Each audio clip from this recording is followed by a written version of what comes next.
하나님의 말씀을 같이 보도록 하겠습니다. 시편 1편 1절부터 6절 말씀인데요.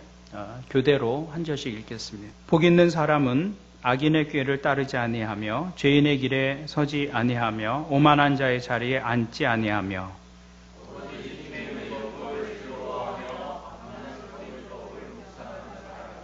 그는 시냇가에 심은 나무가 철 따라 열매를 맺으며 그 잎이 시들지 아니한 같으니 하는 일마다 잘 될 것이다.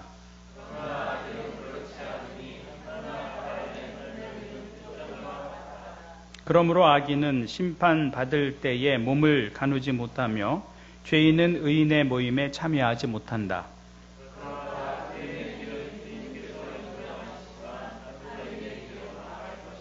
아멘. 요즘 우리 큐티 본문이 매일 성경 큐티 본문이 시편이죠. 시편을 한 편씩 매일 읽고 있는데 오늘은 시편의 1편 말씀을 가지고 좀 말씀을 나누려고 합니다. 시편 1편은 시편 전체의 서론과 같은 그런 위치를 차지합니다. 마치 건물의 입구에 붙은 안내판 같은 역할을 하는 것이죠. 건물의 안내판은 그 건물의 핵심적인 내용을 담고 있습니다. 그래서 안내판을 보면 우리가 원하는 곳이 어디에 위치하고 있는지 또 그리로 가려면 어떻게 가야 하는지 그것을 알 수 있죠. 시편이 모두 150편이나 되는데 시편 1편이 그 시편들 속에서 안내판의 역할을 하고 있는 것입니다. 그래서 시편을 읽는 사람들에게 시편을 읽으면서 우리가 무엇을 기대해야 하는지 그리고 어떻게 시편을 대해야 하는지 그것을 알려주는 역할을 시편 1편이 하고 있다. 그렇게 말할 수 있습니다.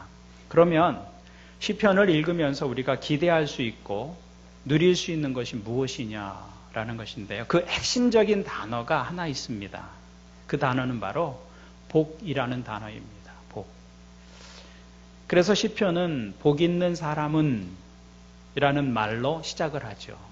복에 대해서 시편이 말하고 있다는 것을 안내해 주고 있는 것입니다.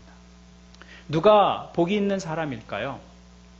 그 물음에 답을 얻기 위해서는 먼저 복이라는 단어를 좀 생각해 보아야 합니다.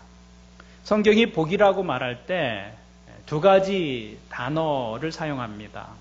하나는 히브리 말로 바라크라는 단어인데요. 이것은 복된 환경 혹은 복된 여건을 의미하는 것이죠. 우리가 후원하는 단체 가운데 바라카라고 하는 무슬림 이주민들을 위한 작은 도서관이 있습니다. 바라카는 아랍어로 축복이라는 말입니다. 히브리어는 바라크, 아랍어로는 바라카, 그게 축복이라는 단어가 있고요. 또 하나는 아쉐르라는 단어가 있습니다. 이것은 복된 사람이 되는 복을 말합니다. 복된 사람이 되는 복. 바라크는 무엇을 받고 소유하는 복이라고 한다면 아쉐르는 그런 외적인 조건을 넘어서서 누리는 복을 말합니다. 물론 둘 다 하나님께서 베풀어 주시는 복입니다. 바라크가 성경에 처음 나오는 본문은 창세기 1장 22절입니다.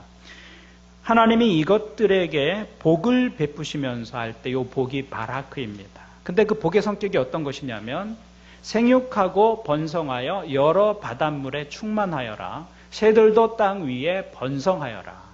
이 바라크는 이런 종류의 복을 말하는 것입니다. 하나님께서 짐승들과 생물들을 지으신 후에 그것들을 복 주시고 그 복의 내용을 무엇이라고 말씀하셨어요? 번성해라. 생육해라. 그게 바라크가 담고 있는 복의 내용이죠. 하나님께서 베풀어 주시는 복입니다. 그런데 아쉐르라고 하는 복은 조금 다릅니다. 아쉐르는 우리가 하나님과의 인격적인 관계 속에서 반응했을 때 누리게 되는 복을 말합니다. 그것은 무엇을 소유하거나 눈에 보이는 그런 유형의 복을 말하는 것은 아닙니다. 시편 1편에서 말씀하고 있는 복은 어떤 복일까요? 그것은 바라크가 아니라 아쉐르입니다. 아쉐르. 우리가 복이라고 말할 때 흔히 복된 환경, 복된 여건을 생각합니다. 그러나 아쉐르라는 그 복은 그런 것에 좌우되는 복이 아니라 그것을 넘어서는 복을 말하는 것입니다. 그래서 시편 1편은 건강하면 행복하다 그렇게 말하지 않죠. 많은 부를 소유하면 행복하다 그렇게 말하지 않습니다. 이런 것들이 행복의 조건이 될 수는 있습니다. 그러나 우리에게 행복의 조건이 갖추어졌다고 해서 누구나 다 그 행복을 누리게 되는 것은 아닙니다. 겉으로 보면 행복의 조건을 다 갖추고 있는 것 같지만 사실은 그 속에서 불행하게 사는 사람도 의외로 많습니다. 겉으로 보면 성공의 조건을 가지고 있지만 실제로는 성공적으로 살지 못하는 사람들도 많이 있다는 것이죠. 그래서 행복을 누린다고 하는 것은 행복의 조건을 가졌다는 말과 동의어가 아니라는 것입니다.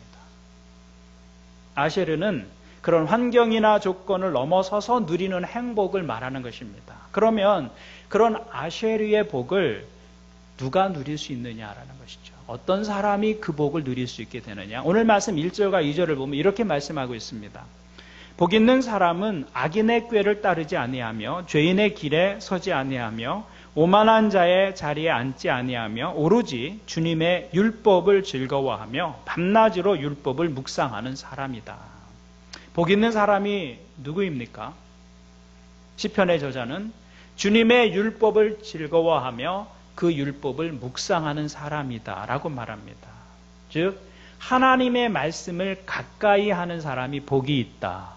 그런 사람이 아쉐르의 축복을 누린다고 말씀하고 있는 것이죠. 그래서 저는 이번 주와 다음 주에 걸쳐서 하나님의 말씀을 가까이 하는 사람들이 누릴 수 있는 복에 대해서 좀 생각해 보려고 합니다. 시편의 저자는 누가 복이 있는 사람인가?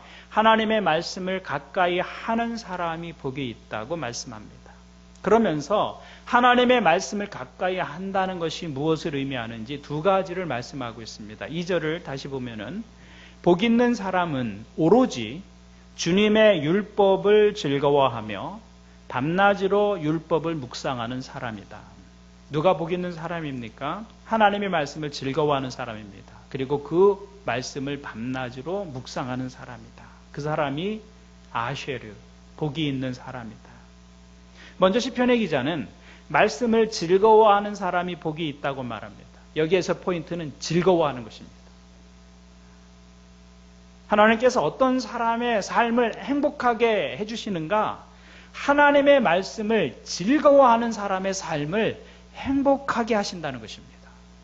여기 즐거워한다는 말은 한 남자가 한 여자를 사랑할 때 사용하는 단어입니다. 연모한다는 말입니다. 하나님의 말씀을 그렇게 연모하는 것, 그 사람에게 하나님이 행복을 누리게 해주시겠다. 여러분, 사랑하는 사람을 대할 때 설레지 않습니까? 많이 사셔서 이제 안 설레시죠? 그래도 설렜었던 때가 있었지 않았었습니까? 예, 감사합니다. 하나님의 말씀을 대할 때 가슴이 설레야 한다는 거예요. 그게 주님의 율법을 즐거워한다는 말입니다. 하나님의 말씀이 즐겁고 가슴이 설레고 그 말씀을 소중하게 여기는 사람에게 하나님은 행복을 누리게 해주신다고 약속하고 있습니다. 그러니까 성경에 관한 많은 알미 문제가 아닙니다. 지식의 양의 문제가 아니에요. 하나님의 말씀 잘 몰라도 괜찮습니다. 내가 처음 믿기 때문에, 그리고 성경에 익숙하지 않기 때문에 이 말씀이 어디에 위치하고 있는지, 신약에 있는지 구약에 있는지 잘 몰라도 괜찮습니다. 중요한 것은 그 말씀을 읽고 들을 때 내 마음이 설레는 거예요. 그 말씀을 읽을 때마다 기대를 갖게 되는 거예요. 그 말씀 속에서 이런 뜻이 있었구나 깨달을 때마다 기쁨이 있는 것입니다. 그 말씀을 주신 하나님을 자꾸 생각하면서 말씀을 가까이 하고 그 말씀을 향해서 다가가는 사람에게 하나님은 행복을 주시겠다고 약속하셨습니다. 왜 그럴까요? 하나님은 왜 하나님의 말씀에 가슴이 설레는 사람을 행복하게 해주시겠다고 말씀하시는 것일까요? 그것은 하나님의 말씀에 대한 우리의 태도가 하나님과 우리의 관계를 단적으로 보여주는 것이기 때문에 그렇습니다. 하나님과 우리의 관계는 눈에 보이지 않습니다. 우리는 보이는 존재지만 하나님은 보이지 않는 분이에요. 어떻게 보이지 않는 분과의 관계를 알 수 있겠습니까? 어떻게 그것을 우리가 알 수 있겠어요? 어떻게 보이지 않는 그 하나님을 내가 사랑하고 있는지, 내가 보이지 않는 그 하나님을 내가 존중하고 있는지, 내가 그분을 사모하고 있는지 어떻게 알 수 있겠어요? 그것을 알 수 있는 방법이 있다는 것이죠. 그것은 하나님의 말씀에 대해서 내가 어떤 반응을 보이는가, 그것이 하나님과 나와의 관계를 정확하게 보여주고 있는 것이다 라고 시편의 저자가 말하고 있는 거예요. 그래서 예수님께서도 친히 이렇게 말씀하셨습니다. 요한복음 10장을 보니까 내 양들은 내 목소리를 알아듣는다. 나는 내 양들을 알고 내 양들은 나를 따른다. 양과 목자의 관계를 단적으로 보여주는 것이 무엇이라고 말씀하는 거예요? 목자의 목소리에 양이 어떻게 반응하느냐. 양들은 자기 목자의 목소리를 알고 그 목자를 따라갑니다. 그러니까 목자가 이야기하는데, 따라오라고 이야기하는데 그 음성에 반응하지 않는 양은 그 목자의 양이 아닌 것이죠. 다른 사람의 양인 것이죠. 하나님은 우리의 목자이시고 우리는 그분의 양이라고 성경은 비유하고 있습니다. 그것이 어떻게 증명될까요? 그러면 하나님의 말씀에 우리가 어떻게 반응하느냐, 그것으로 증명된다는 것입니다. 하나님 말씀하시는데 따르지 않으면 우리 그분의 양이 아닌 것이죠. 그분은 나의 목자가 아닌 것입니다. 그래서 하나님의 말씀에 대한 반응은 곧 하나님과 우리의 관계를 보여주는 것입니다. 그러므로 말씀을 사모한다고 하는 것은 하나님을 사모한다는 말입니다. 하나님이 우리에게 주신 이 책을 사랑하는 것은 바로 하나님을 사랑하는 것이죠. 하나님은 우리를 그렇게 보신다는 것입니다. 그래서 누구에게 하나님의 행복을 경험하게 해주시느냐? 하나님의 말씀을 즐거워하는 사람, 하나님의 말씀에 가슴 설레는 사람, 그 사람을 하나님이 행복하게 해주신다. 그러므로 저는 오늘 여러분들에게 권면합니다. 여러분의 성경 지식이 얼마이든지, 여러분이 그동안 성경을 몇 번을 읽었고 어떤 공부를 해오셨든지 상관없이, 또 여러분의 신앙의 연륜이 얼마든지 상관이 없이 하나님의 말씀을 즐거워하는 분들이 되기를 바랍니다. 하나님의 말씀을 설레는 가슴으로 대하는 분들이 되기를 바랍니다. 말씀을 대할 때 하나님을 경험할 것을 기대하는 거예요.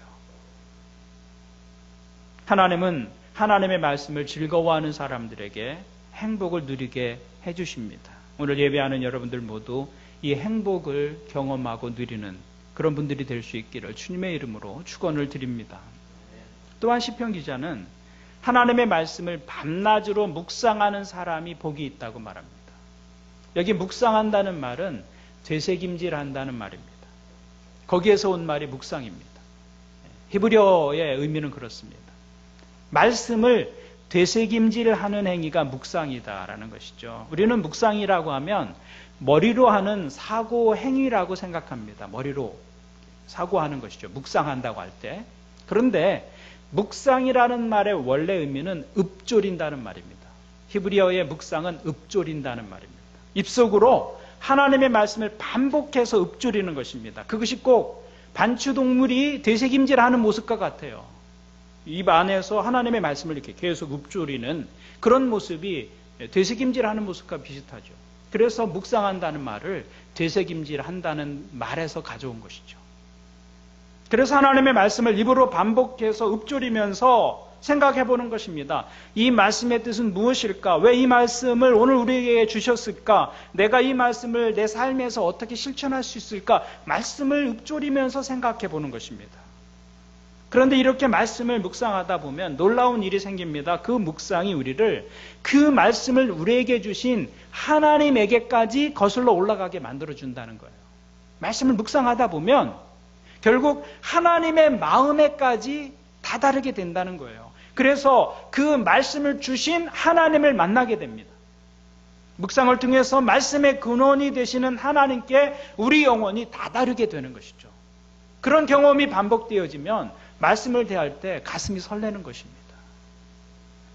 종종 저에게 하나님의 음성을 어떻게 듣느냐고 질문하는 분들이 계십니다.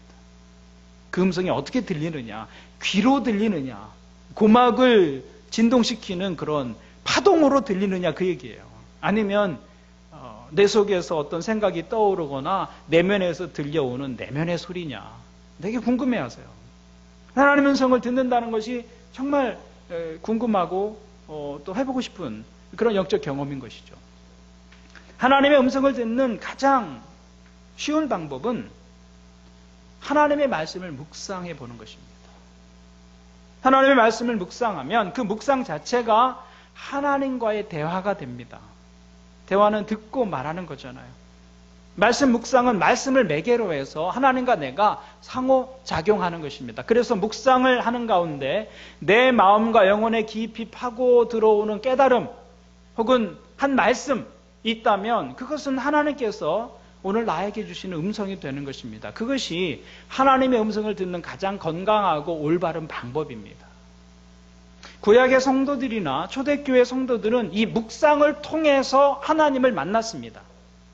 그때는 우리가 지금 믿는 이런 믿음의 상황과 아주 많이 달랐습니다. 그 당시에는 이렇게 프린트된 성경이 없었습니다. 그래서 성경을 우리처럼 한 권의 책으로 들고 다니는 것은 상상할 수도 없는 일이었습니다. 이 성경의 두루마리는 성전에나 가서 볼 수 있는 것이고 회당에나 들어가야 볼 수 있는 것이었습니다. 그래서 성경을 우리처럼 한 권의 책으로 들고 다닌다는 것은 있을 수 없는 일이었죠. 그들이 말씀을 듣는 거의 유일한 기회는 성전이나 회당에 가서 예배 드릴 때였습니다. 예배 드릴 때 예배의 진행자가 앞에 나와서 두루마리를 펼쳐서 성경을 읽습니다. 그때가 유일하게 하나님의 말씀을 들을 수 있는 기회였다는 것이죠.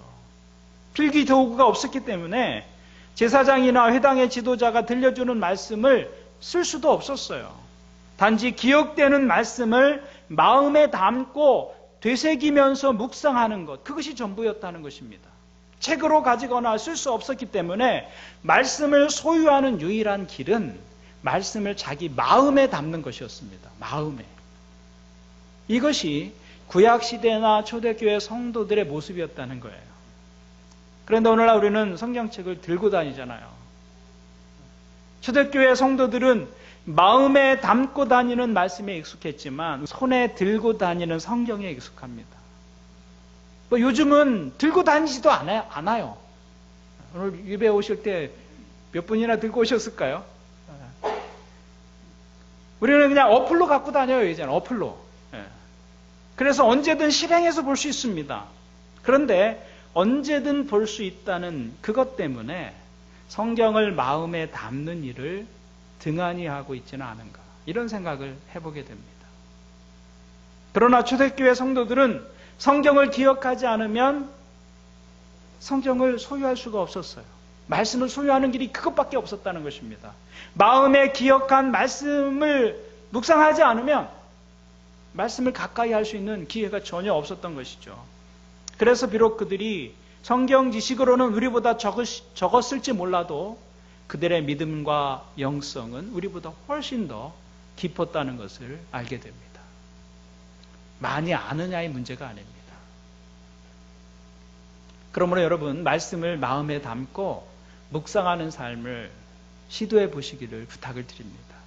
하나님의 말씀을 마음으로 즐거워하면서 깊이 묵상하는 순간 우리는 하나님과 대화할 수 있습니다. 묵상을 통해서 하나님 만날 수 있습니다.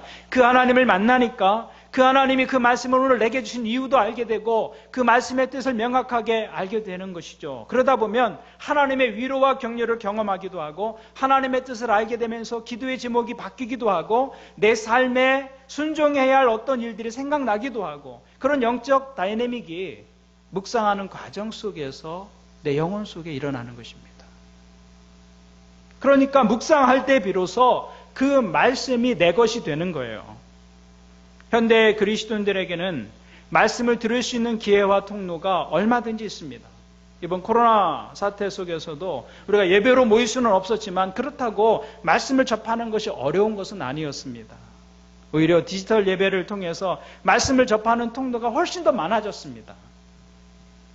손쉽게 접할 수 있는 좋은 설교, 말씀들이 얼마든지 있습니다. 그러나 그럼에도 불구하고 그 말씀으로 삶이 변하고 그 말씀에 영향을 받아서 내 삶의 방향이 바뀌는 그런 경우는 그렇게 흔하지 않는 것 같습니다. 그 이유가 무엇입니까? 말씀이 내 존재의 근원까지 내려오지 않기 때문에 그렇습니다. 설교는 엄청나게 많고 들을 수 있는 귀의 수준은 많이 높아졌음에도 불구하고 우리의 삶이 변하지 않는 이유는 그 말씀이 내 귀에 머물고 있기 때문입니다. 그런데 묵상은 말씀을 깊이 내 안으로 밀어 넣는 것입니다. 내 존재와 생각의 깊숙한 곳까지 말씀이 미치도록 하는 것이죠. 머리가 채워지는 것이 아니라 마음이 채워지는 것이 묵상입니다. 귀에 머무는 것이 아니라 그 말씀이 가슴에 머물게 하는 것이 묵상이죠. 그러기 위해서는 시간이 필요합니다. 시간이. 묵상을 위해서 가장 중요한 것은 시간입니다. 말씀이 내 안에 뿌리 내리도록 말씀을 통해서 하나님께 더 깊이 들어가기 위해서는 시간을 들여야 합니다. 그런데 묵상을 이야기하면 바쁘다는 게 가장 큰 이유가 됩니다. 바빠서 그럴 시간이 없다는 말들을 참 많이 합니다. 근데 솔직히 말하면 바빠서 시간이 없다기보다는 마음이 없어서 시간이 없는 것이죠. 사람들은 아무리 바빠도 자기가 좋아하는 일은 다 하고 삽니다. 골프를 좋아하면 새벽에도 골프하러 가더라고요.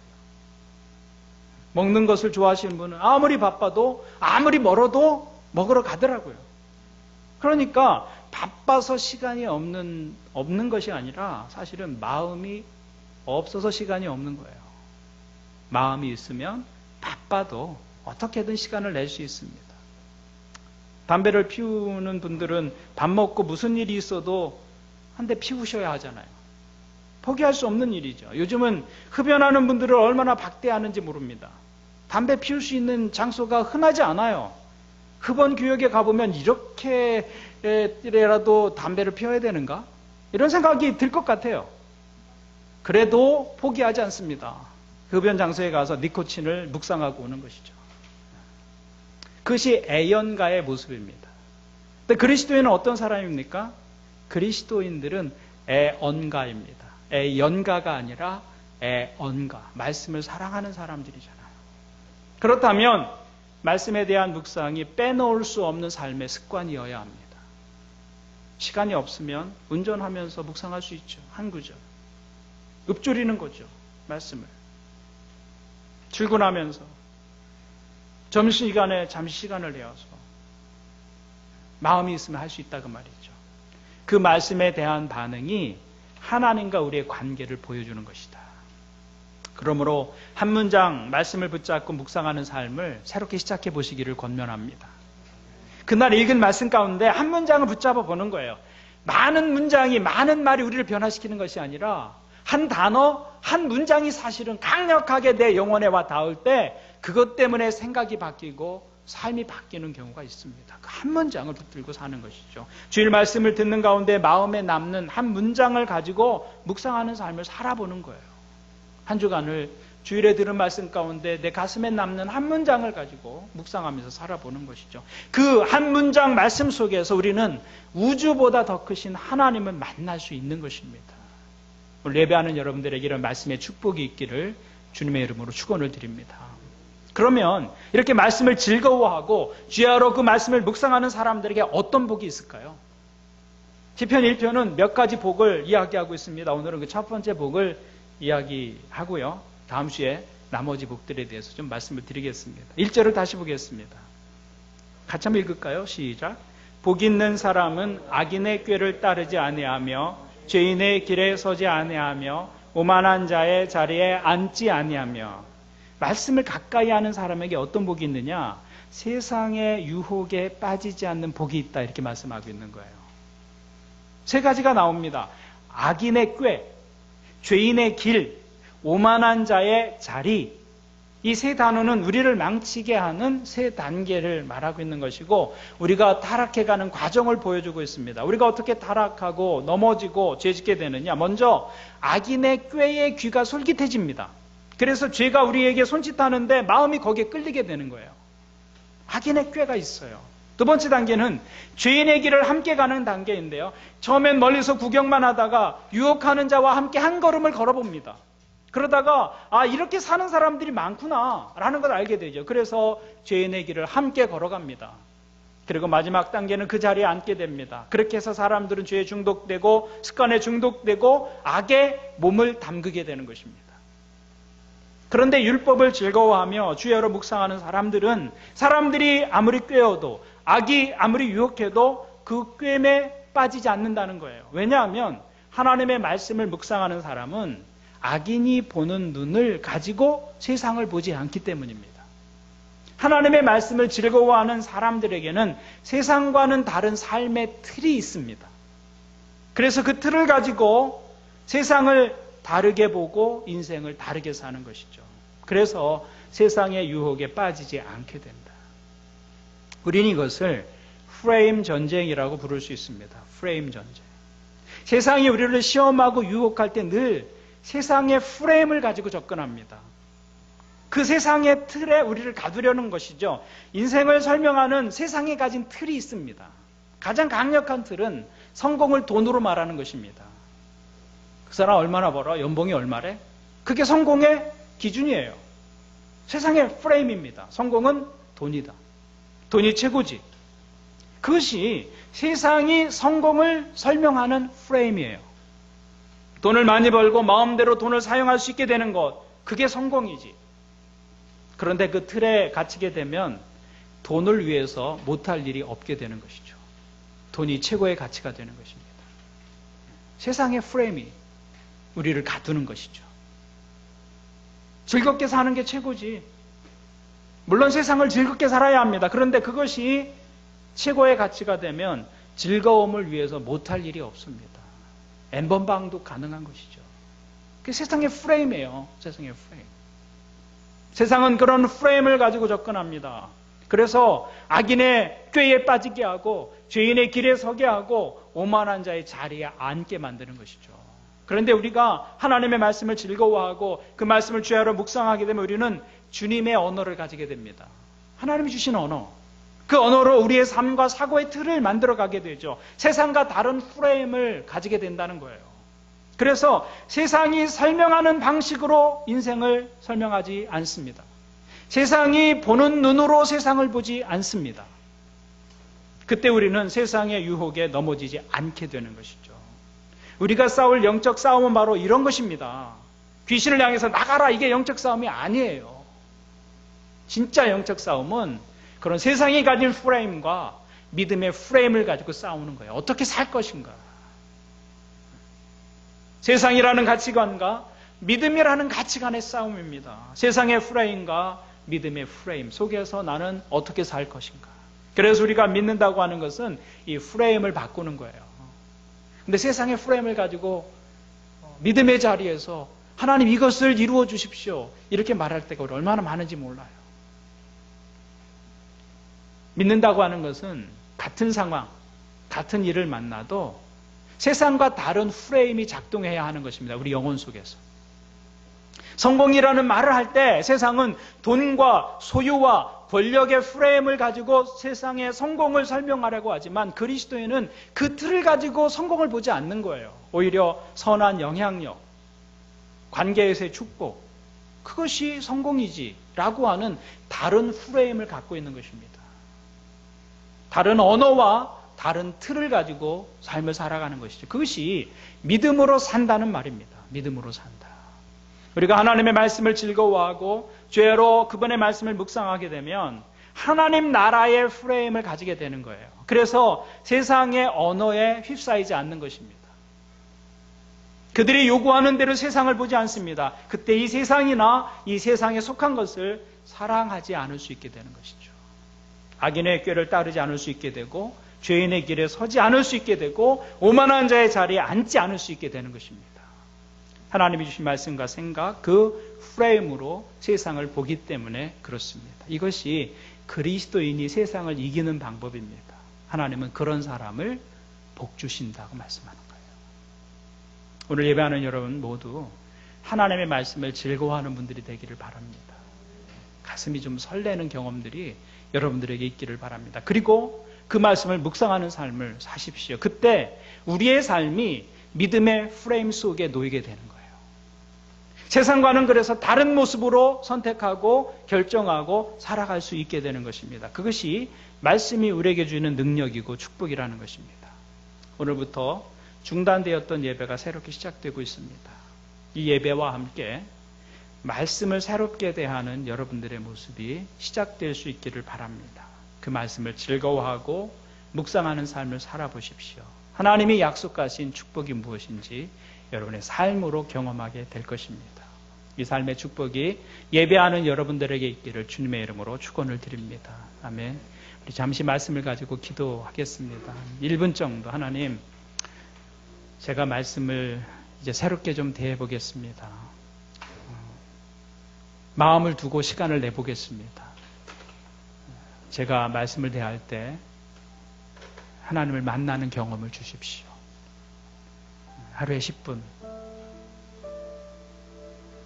하나님 앞에 멈추어 서서 그 말씀을 통해서 하나님의 생각을 들어보고 그 말씀을 통해서 우리에게 주신 위로와 격려를 경험하고 또 삶의 결정과 선택의 기로에 있을 때 그 말씀이 좋은 기준이 될 수 있도록 제가 그렇게 말씀을 가까이 해보겠습니다.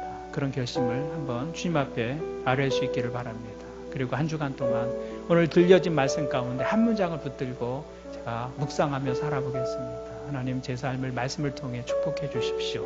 세상의 프레임에 갇히지 않는 삶을 살아갈 수 있게 도와주십시오. 우리 말씀을 가지고 함께 한 목소리로 기도하겠습니다. 하나님 아버지, 예배하면서 우리는 말씀에 대한 생각을 새롭게 가집니다. 오늘 말씀을 사랑하는 사람들, 말씀에 가슴이 설레는 사람들, 그 말씀을 통해서 하나님의 생각에 다다르게 그 말씀을 가까이 하는 사람들, 그들에게 주시는 축복을 우리로 알게 하여 주옵소서.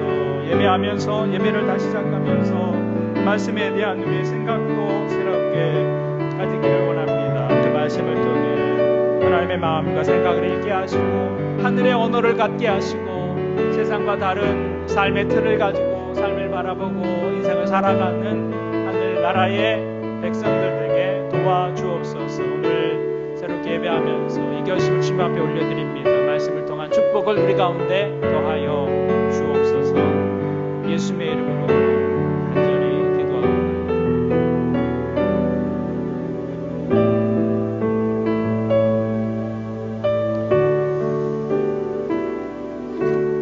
하나님 아버지, 예배를 다시 시작하면서 우리는 말씀에 대한 우리의 생각을 새롭게 갖기를 원합니다.